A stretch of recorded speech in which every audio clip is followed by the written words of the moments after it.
Good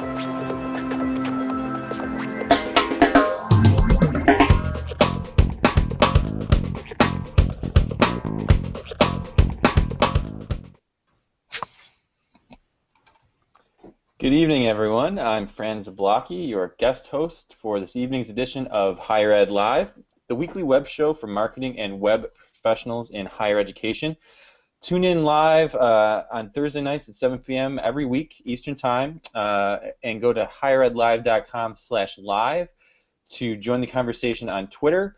You can use the hashtag HigherEdLive as well if you're following on TweetDeck or Twitter itself. And you can follow my personal Twitter account at Zablocki, Z-A-B-L-O-C-K-I. We're going to be tweeting that out in a moment. I am a strategist at MStoner, where I get to work with colleges and universities around the country to provide strategic digital marketing solutions. So I've worked with many of you before, and I'm working with a number of great clients right now. So it's always good for me to plug into the Higher Ed Live network and get a chance to talk about pertinent topics and emerging trends in higher ed, and we've got a really great topic tonight. We're going to be talking about crisis prevention and its role in campus communications and taking a close look at specifically how social media fits within the realm of crisis prevention and communication. So before I get to our two great guests, I want to give a shout out to our sponsors. Our first sponsor is OmniUpdate. They're the leading web content management system CMS provider for higher education.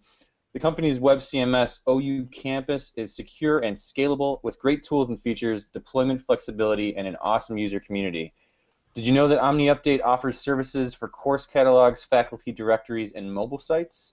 Learn more by following the link that we're going to be tweeting out momentarily. The other major sponsor of Higher Ed Live is Uversity, which formerly was called Integral, the creators of the Schools app. Uversity is the Schools app is a private social network for the iPhone, Android, and Facebook. And you should check out the tweet that we're sending out right now if you're interested in learning more. Okay, now let's introduce our guests. With me tonight is Chris Syme, who has over 25 years of experience in the communications industry and is the principal at CK Syme Media Group, a consulting firm in Bozeman, Montana. Her agency specializes in reputation and crisis communication services, including online monitoring and social media training. Her first book, titled Listen, Engage, Respond, Crisis Communications in Real Time, details the strategic use of social media in crisis communications and the use of social media to prevent a crisis. So needless to say, Chris makes a lot of sense to have on this particular show. My other guest is Jonathan Bernstein. Jonathan Bernstein is president of Bernstein Crisis Management Incorporated. With more than 30 years of experience in all aspects of crisis management, Jonathan touches on prevention, planning, training, and response. He considers himself an alpha nerd, which I love that term, and I would probably consider myself that as well. He's been online since 1982, operating a virtual consultancy and operating a virtual consultancy for almost 20 years. And we're going to be tweeting out a link to Jonathan's online newsletter. I took a look at it myself this week, and it's a great resource for advice on crisis prevention, management, and knowledge. So take a look on the Twitter feed for that. So welcome both of you to the show. Thanks so much for taking the time to join me. I think we've got some really good topics to cover here. And the first one of those, and I will shoot this over to Chris for the first answer, is what is the difference between crisis prevention and crisis management? And we made a very strategic decision this week to tweet all and market all of our communications out about this show as crisis prevention, because there is a very big distinction between the two. So I want to see what your thoughts are on that to start things off. Well, thanks, Fran. Just in a nutshell, I think the difference to me is that one of them is proactive and the other one is reactive. Reactive not being a negative word there, obviously, because both Jonathan and I do crisis management, but that's after something's gone wrong. The bulk of my agency work is in prevention strategies, in training, those kind of things. So to me, to set up a strategy of doing social media or integrated communications that gives you a position so that you can either prevent a crisis or you can mitigate one quicker. That to me is the difference between the two. I'd ask Jonathan, defer to Jonathan. I think he's got more years experience than I do in this field, but management to me is sort of an after the fact kind of thing. Would you say that, Jonathan? I think, and to some extent, it's a little bit of semantics. To me, crisis management is the umbrella term for everything we do, both prevention and response. But I agree with you completely that prevention is, prevention invariably saves you a heck of a lot more damage than if the first time you get involved with crisis management is when the stuff's already hit the fan. And the best analogy I've ever heard is firefighting, which unfortunately you're very familiar with in Montana where you are, Chris, and California where I am, because there's the fire inspector and there's the firefighters. The ones who actually save the public and people's lives the most and the most money are the fire inspectors. The firefighters are there after the house is already burning down, and they're very heroic. But in terms of, preventing damage and saving money, it's the fire inspectors. And the prevention end of our work, I think, is very comparable. And one of the things that might just tag quick, Fran, that I forgot to mention too, is that I think that when I use the term crisis management, I don't get as many ears and eyes as I do when I say prevention. That for some reason, sometimes I think institutions seem to think that they are never going to have a crisis, and so the term crisis management doesn't interest them as much as actually preventing one, I think. I think the firefighter analogy works well. I was gonna go with the medical analogy that we're doing, or maybe even the car analogy that you're doing preventive maintenance as opposed to repairing the car after it's been in a crash or something like that. But yeah, I think that's really valid, and I think we haven't had a lot of focus on the what do you do when the crisis is happening within the crisis and then shortly thereafter, and we'll talk a little bit about that. But I want the focus of the show rather in the beginning to just talk about what types of things you believe are the most important pieces of crisis prevention. So, when you go into a client, what things do you outline as major deliverables, as major pieces of work that you offer for them, and what do you typically recommend? I'm sure there's some variety between one client and another, but what are the major types of things that you work with clients on?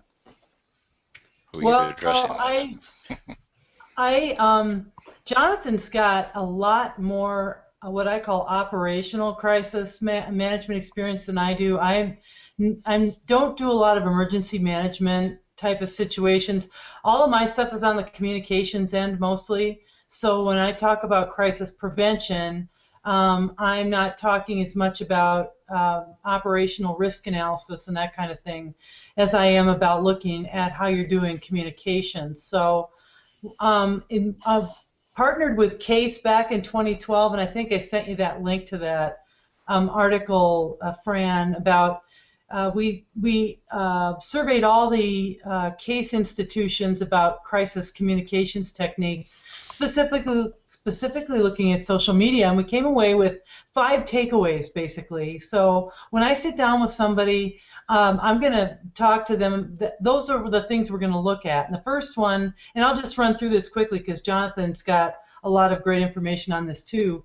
The first one I always look at is, do they have a social media monitoring system of some kind? Are they monitoring all of their mentions in a strategic fashion online?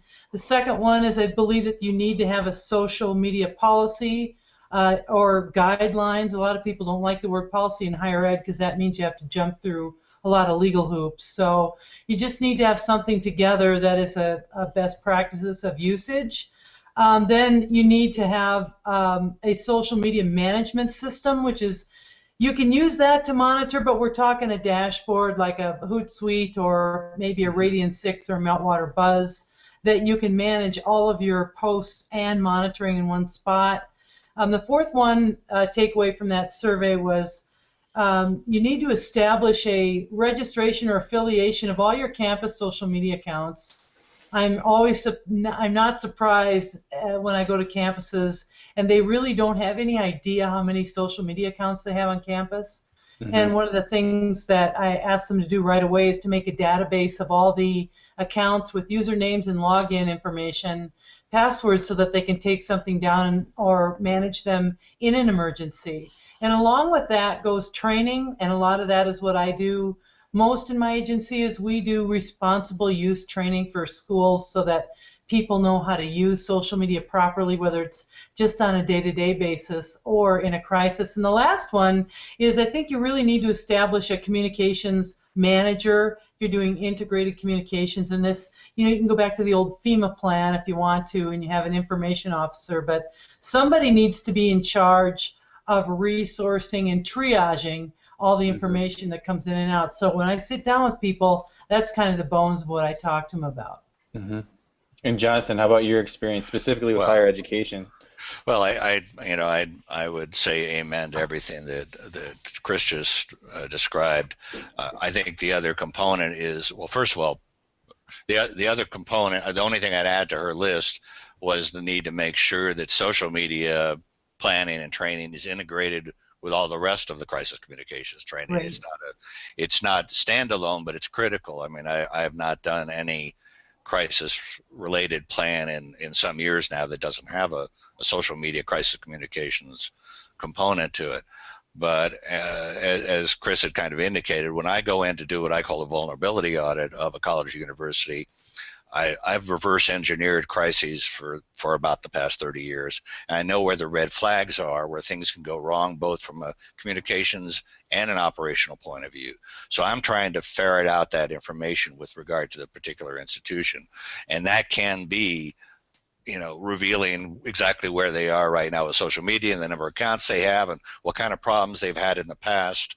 Have they been getting criticism online, how they managed it online, but also it's ranging into other areas altogether, which I realize really isn't the focus of this talk, but just some quick examples. I might be asking them, what's your primary website's capacity to handle 100 times or 1,000 times the volume of hits? Because otherwise, during a crisis, the first place anybody goes for information is an organization's website, and if that crashes because of that amount of traffic, you've got a crisis within a crisis right there, and it reflects very poorly on the organization. And I look for a lot of infrastructure problems. Are all your communications devices capable of handling the load that's going to be put on them, and do you know how to reach everybody, and can you do broadcast communications by email, as well as over the internet? And so it can be something as simple as the example I gave you of a website, and something whether it can handle a big load, and it can also be very complex things related to their vulnerability to litigation or their vulnerability to a shooter, because I'll ask information about security, about literally every functional area of the university. And then, I may be able to provide the solution in some cases. In other cases, I'll recommend someone who can, because there's no such thing as a significant crisis that doesn't affect every operational division of a university. And I'm going to jump ahead a little and say one of the greatest challenges in working with colleges and universities is they tend to operate in silos a lot. They don't talk to each other. Right. And if they don't talk to each other, on a normal day, what makes anybody think that they're going to talk to each other in the middle of an emergency? So overcoming that cultural obstacle has been consistently, for me at least, one of the greatest obstacles to effective social media crisis communications or crisis communications in general. That's really, really interesting, and I think I'm glad you brought up the kind of hardware infrastructure and networking side of things, because I think it's really, it's great to have a solid, strong communications plan and a contact tree, and an idea for who needs to get the word out and who's the primary point of contact and who's going to be talking to the press, and et cetera, et cetera. But all that's going to go out the window if you have no electricity and you can't get any kind of information out there. So I think that's a really good thing to talk about, and business continuity planning and contingency planning and figuring out, a lot of schools have employed, an off-site backup that they can use, or even done like a dark site where, you know, their normal page template, which is a little bit of a heavier file load, will be replaced with a very, very basic, minimal, streamlined page that just gets the critical information that needs to be out there, and can handle a little bit more traffic before it, you know, before it crashes. So, so yeah, I'm glad you brought that up. I think it's a really important aspect of this conversation. I was just going go to ahead. mention a real quick, Fran. One of the things we found out when we did that case research in 2012 was that the majority of campuses, I think it was in the 90s, have crisis plans. And I think that a lot of, we've had a couple, you know, pretty huge events in the last 10 years, that Virginia Tech shooting and Sandy this last year on the East Coast especially, that have really helped universities see that they need to have a crisis plan. But in that same research, we found that, and I'm mentioning this because Jonathan mentioned this, I think it's really important, we found that those plans, a lot of their plans do not include social media, which is, I think, where that's kind of the drum that we're banging here is, you know, that has the ability, when the electricity goes out, to get things to people and you know, that kind of stuff. So. And here's the problem, unfortunately, with that kind of survey,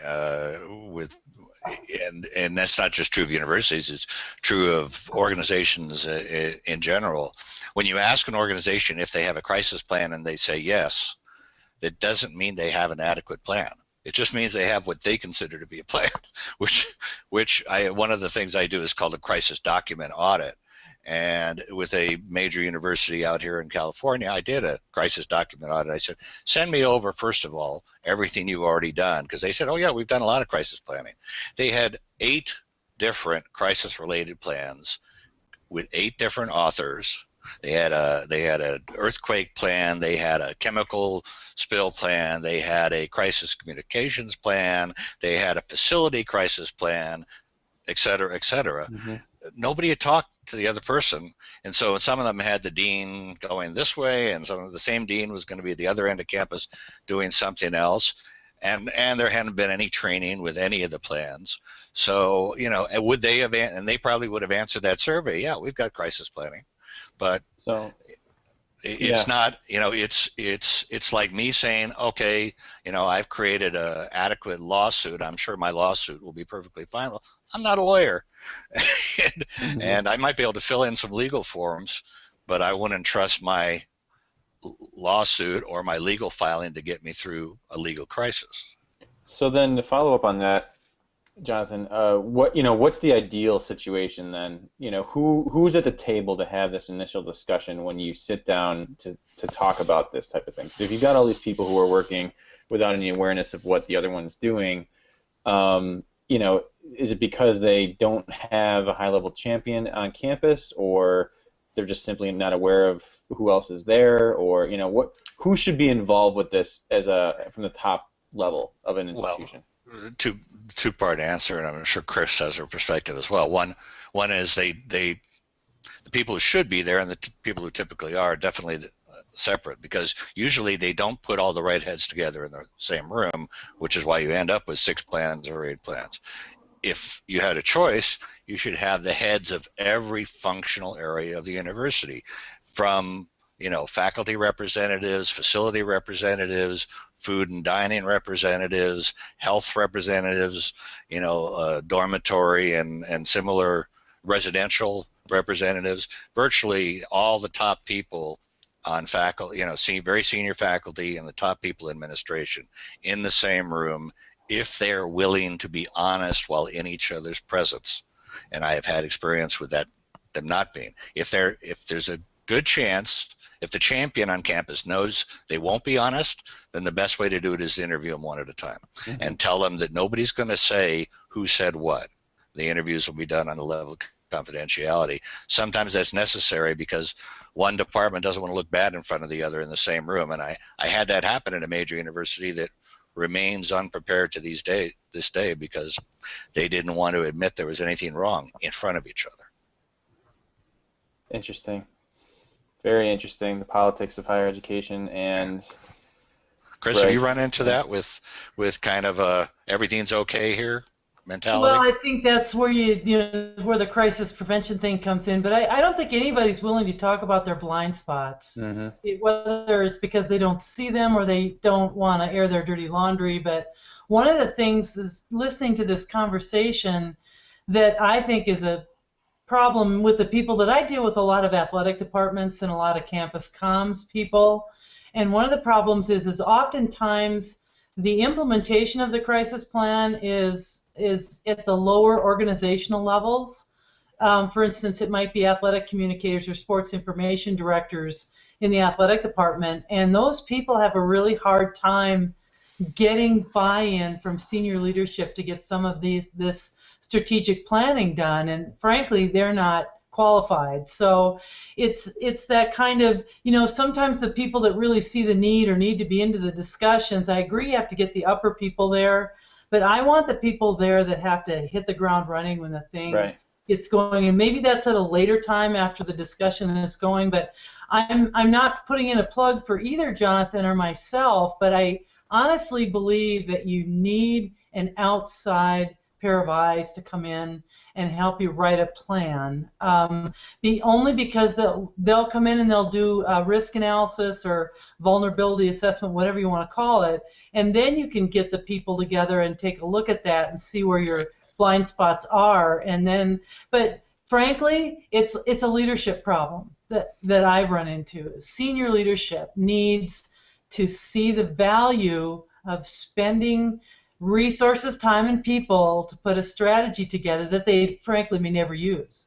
So that's why I kind of hit the prevention thing, because I feel like if I go in and I show them ways that statistically they can increase their chances of not having a crisis and how they can mitigate one quicker. And oftentimes I was told by a mentor years ago, when you're in crisis communications, you have to convince people that you need to do two things. You're either going to make the money or you're going to save the money. Then they'll spend the money.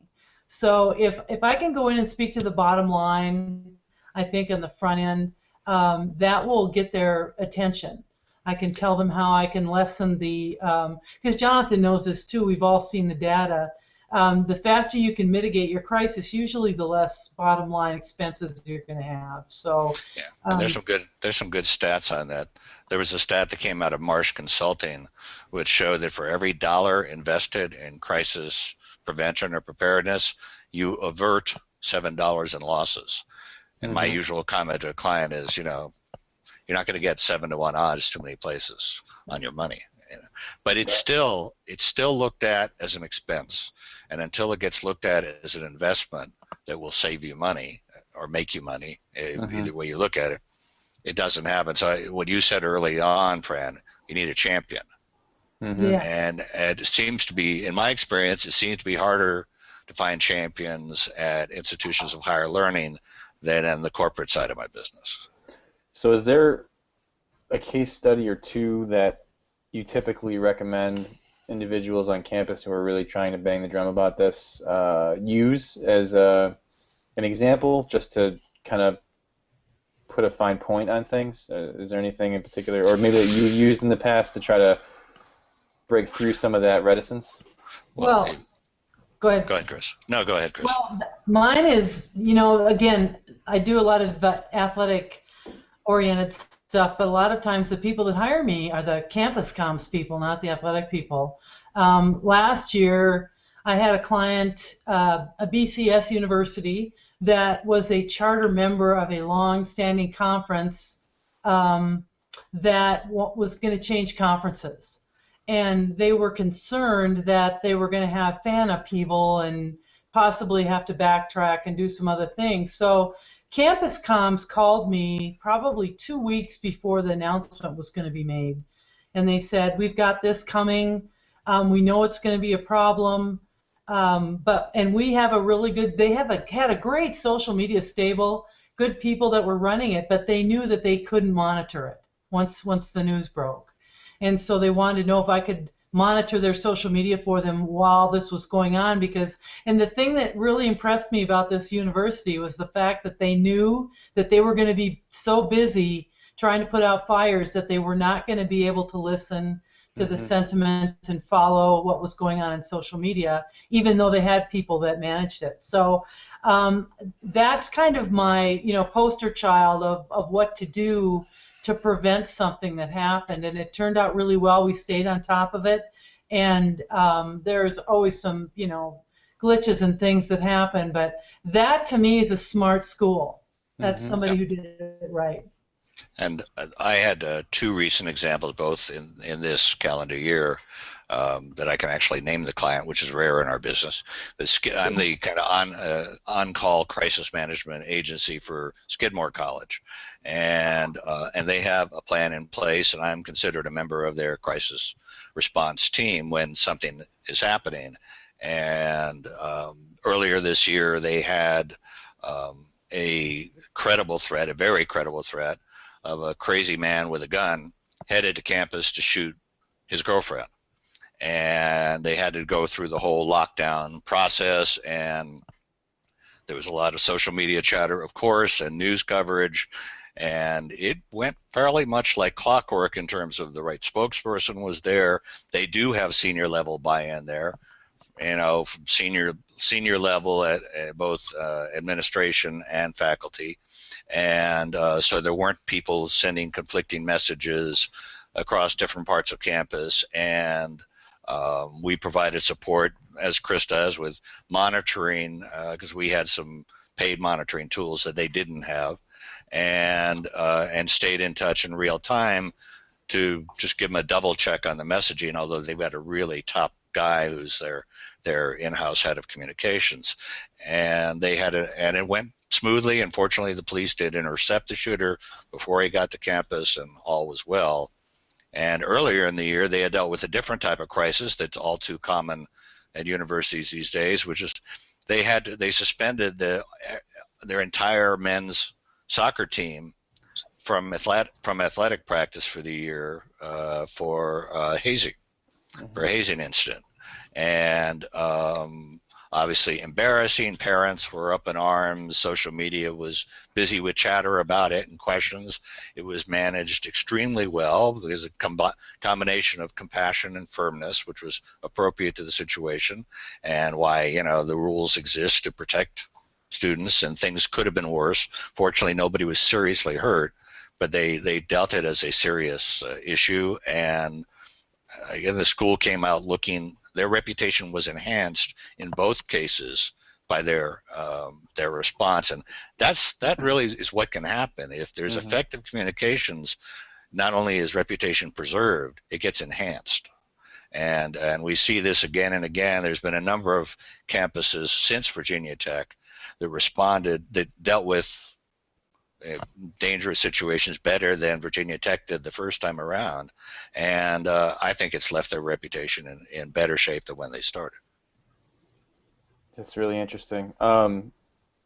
Let's dig in a little bit on the social media end of things and talk about what it is tactically that you recommend people do in the event of an incident. So I think Chris, you and I were talking before the show about the fact that promotional social media is far different than crisis management social media, and that in some cases people who are very good at being marketers and promoters of things find themselves in situations where they're unequipped to deal with the types of responses they're getting, the types of information, and just the volume. So what types of tips, from a tactical standpoint, not just for the individuals who have to deal with it, but also from a governance standpoint, who should be the one who should be in charge of the social media at the point where a crisis occurs? At what point is there a handoff? What do you recommend as far as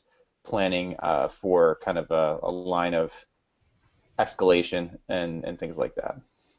Well, I think first of all, the one main thing that you have to have in place, I think, to handle that, and then I want to talk very quickly about something else related to that, is a triage response system.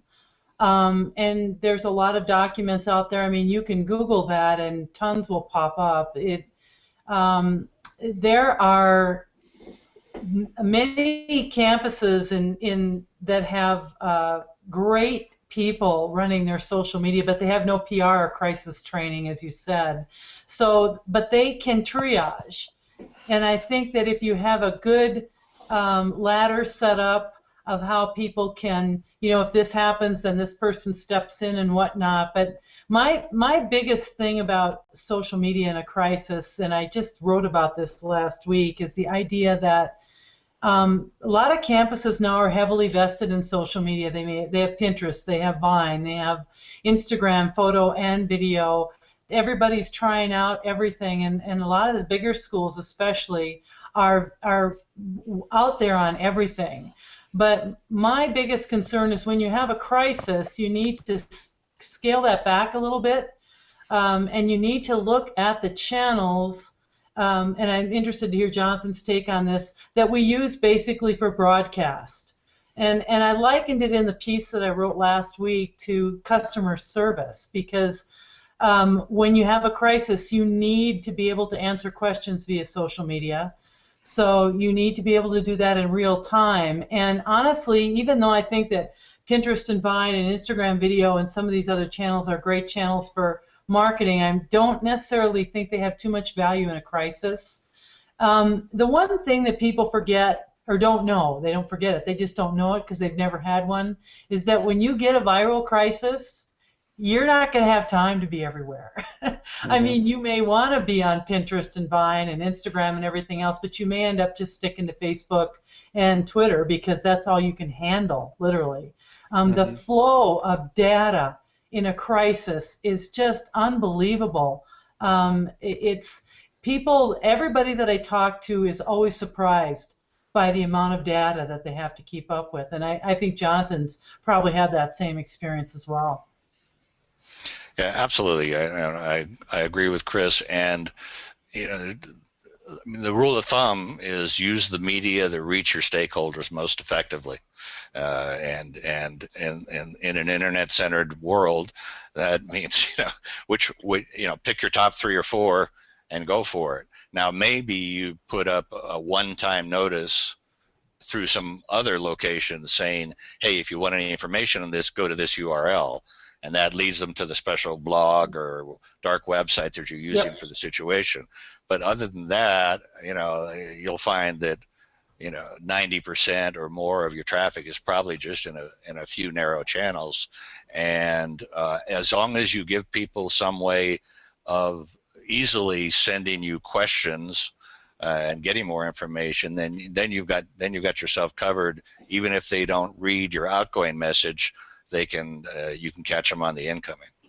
Right. One thing we saw this last year, there was a shooting on a campus in the Midwest, and the person that was handling their social media was not used to using what I call PR language, and so they were still kind of operating in that mode of social media language, and I was actually a little surprised at some of the things that they said on social media, because I thought, I've got kids, Jonathan's got kids that have been through college, and I thought of my daughter sitting there in her dorm room looking at the computer, desperate for information about what's going on, and reading this stuff that was coming across Facebook and Twitter.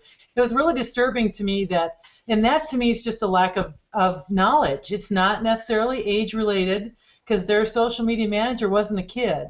So I think that this is again where the training thing comes in. There's such a need to train people who may be on the front lines during a crisis, and if you have a plan, a contingency, you'll know who's going to be on the front lines. You just need to make sure that those people are calm, that they know how to write in what I would call a journalistic tone, and not a more formal social media tone. I'd be interested to hear what Jonathan thinks about that too. I just think there's a difference in how you approach messaging in a crisis than there is, in your day-to-day social media.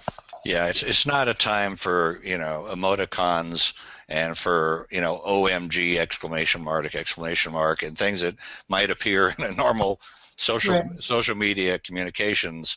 And the only hashtag that should be appearing is the hashtag you have for following what you're talking about on Twitter.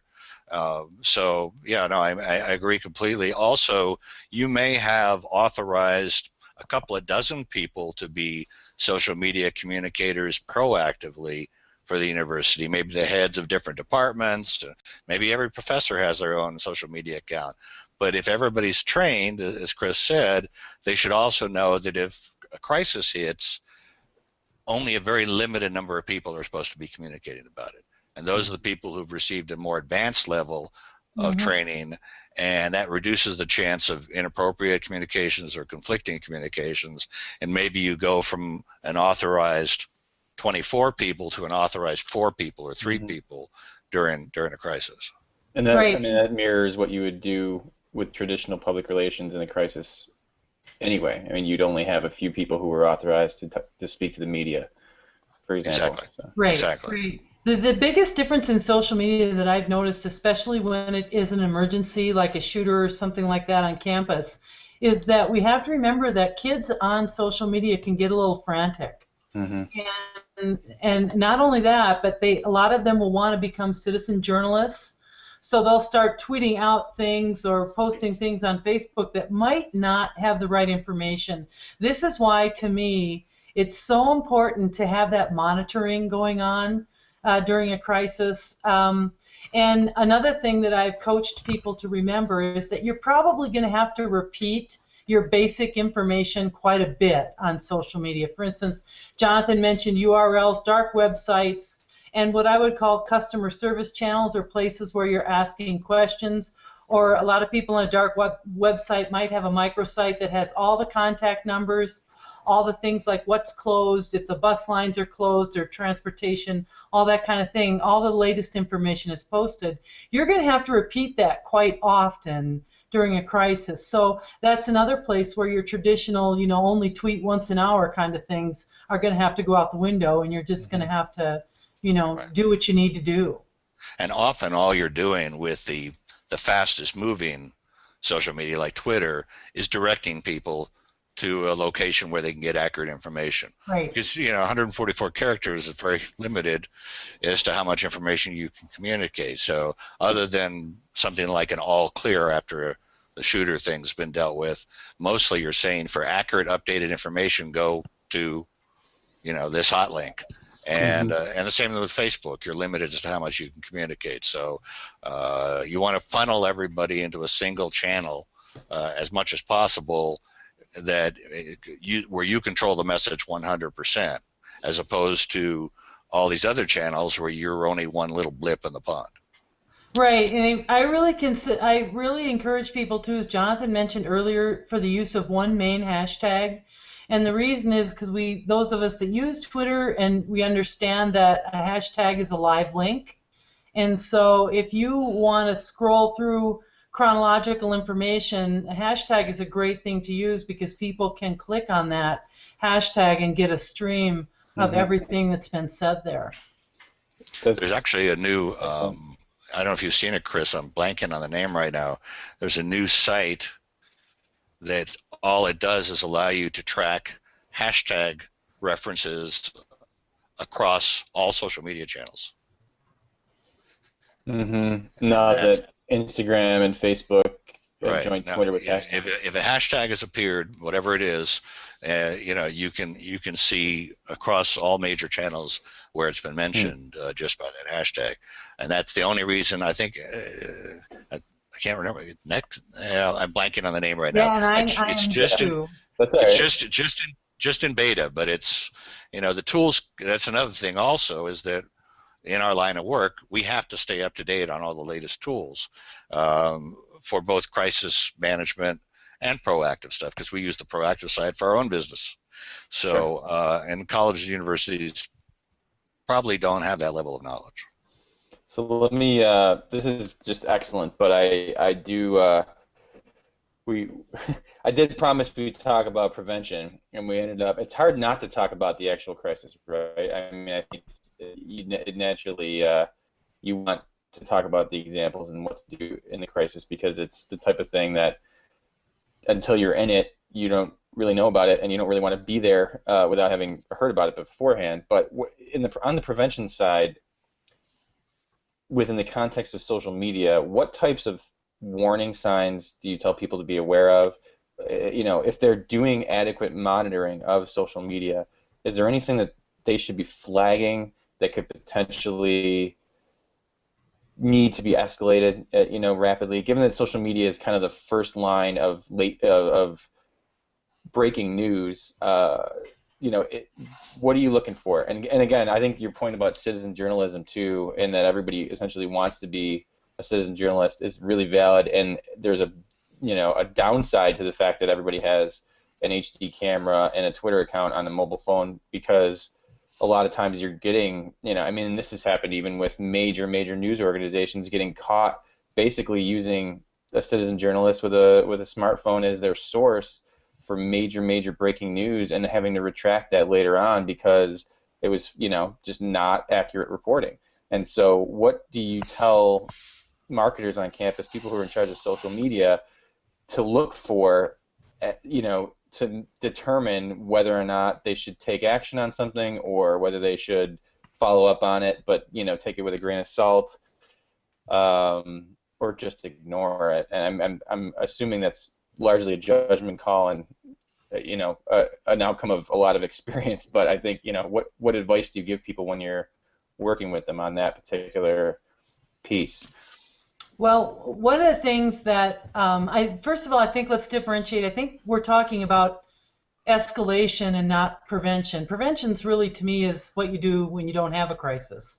But if we're talking about escalation and how to differentiate, let's say, an incident or an event from an actual crisis, I think that there's a lot of things that you can do to help people understand. But the biggest thing is you don't have to answer every negative comment on social media. I think I wrote a couple of blog pieces a while back, and on this, there is a hysteria. Sometimes I think it's more so in higher ed, that if somebody criticizes us, that we need to respond. We need to defend ourselves. And when I was at Case Social Media Conference a few years back, I remember Andrew Gosson giving a great example of an incident that they watched. I think they had a blogger on campus or a blogger off campus that had gotten hold of a problem they had with seniors were raising money, and they were having a giving contest, and I think it got a little out of hand at one point, and people were told that they had to give, and then somebody got a hold of that, and it showed up on a couple of blogs on the Eastern Seaboard, and he was using Meltwater Buzz at the time to try, to monitor sentiment.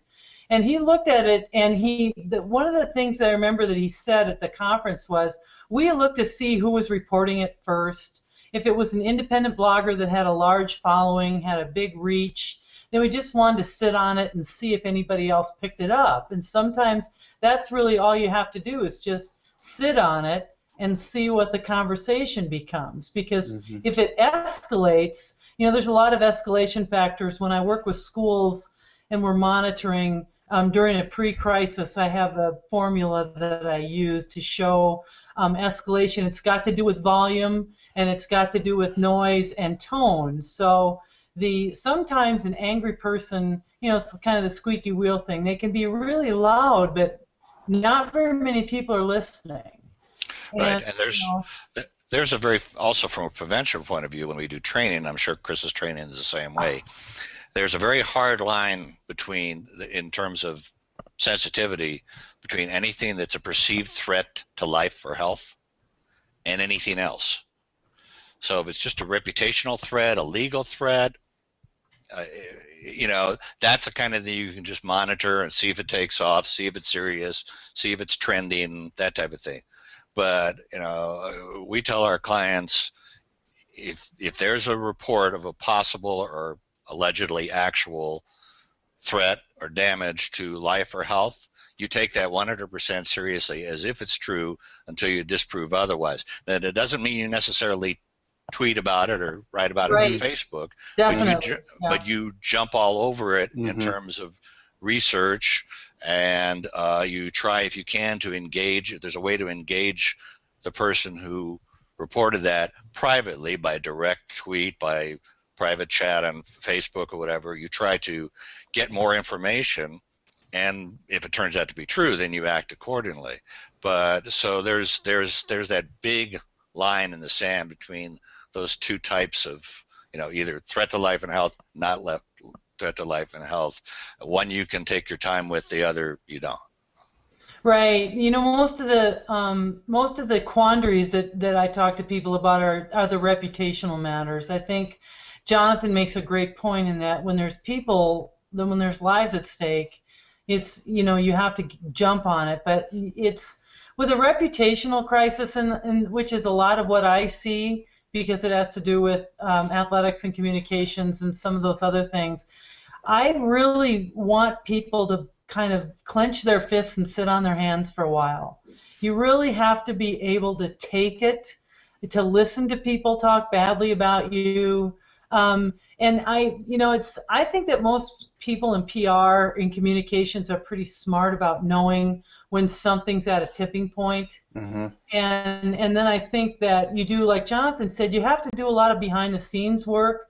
You have to be doing a lot of monitoring, a lot of talking to people, a lot of reaching out to people that have talked about the incident. But one thing I wouldn't do, for instance, if I was in, let's say, a university, and I had a blogger, an independent blogger, that put up a piece about, some cheating scandal or something that's going on in a department on campus. One thing I wouldn't do is I wouldn't contact the local media and say, "Have you heard anything about this?" I mean, it sounds. Now, right?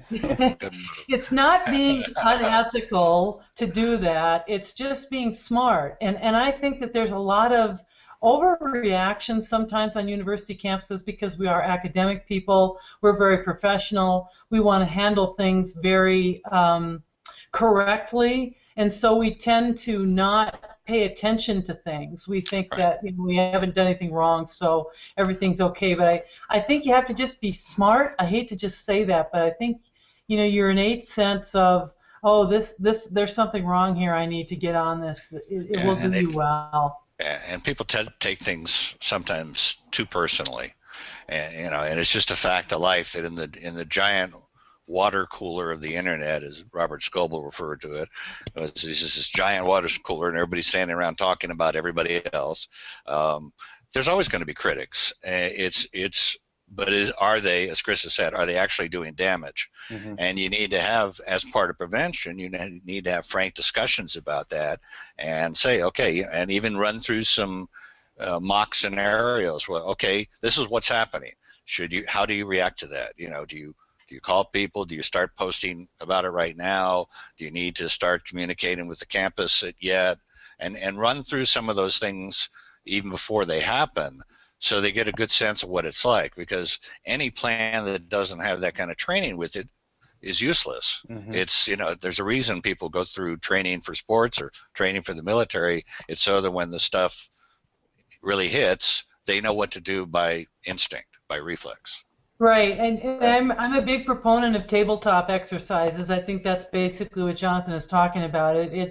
It's where we sit around a table and create the crisis and go through it as though it was really happening. Yeah.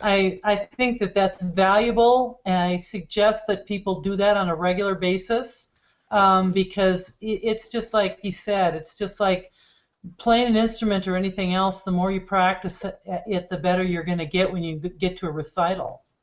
Right. Well, one thing you said, Chris, is that really leads in the last question I have is, you mentioned sitting on your hands, essentially, that there's a tendency to want to jump on something, and I think that just is at least for me, is a natural byproduct of the immediacy of social media and the immediacy of communication now. It's almost, you're just compelled. You've got things that are flashing by, second to second, and you feel like, well, if I don't take care of this right this second, I'm going to miss it. And, the idea that there's a much smaller buffer between you and the entire universe as to what your response is. Just the technology just enables you to make a knee-jerk reaction, and before you know it, you're out. You're on a spiral. So one thing, and then also the idea that sitting on things, because sometimes things just work themselves out. I mean, I had a situation which was reputationally based, which I'm sure anyone who's watching and listening can relate to, who's been through a major logo redesign or website relaunch, where you launch the website and there's detractors who hate it and say it's the worst thing that they've ever seen, and why did you move my quick link bar, and where's the email link, et cetera, et cetera. And that happened to us. There was within 10 minutes there was a Facebook group that where students were organizing the petition to get the old website back, which was incredible to us because we realizing how far we had come to work hard to make a much more usable website. But that was the initial reaction from the students, and it went to the president, and the president wanted to act on it immediately and say, we really need to adjust this. This is a really important issue. And we're like, look, just wait, just sleep on it. One night, just sleep on it. And sure enough, the next day, there was another Facebook group that had been created in response to the first Facebook group, and the title of that group was essentially, we have 99 problems, but the new web design isn't one of them. And so they kind of got into it, going back and forth a little bit, and the problem kind of solved itself. It's like politics. You're going to have different camps of people. They're going to have different opinions, but that isn't necessarily a bad thing, and you don't have to overreact to it. So I think, from a marketing standpoint, that was really a really interesting point in time for us on social media, is relaunching, essentially rebranding ourselves. But one thing that I wanted to touch on was, those folks were advocating for us, and we weren't paying them to say nice things about us, and we weren't, it wasn't like we even knew them personally. How do you help to engender an environment where people will help you when something like this happens, where you have brand advocacy? Yeah,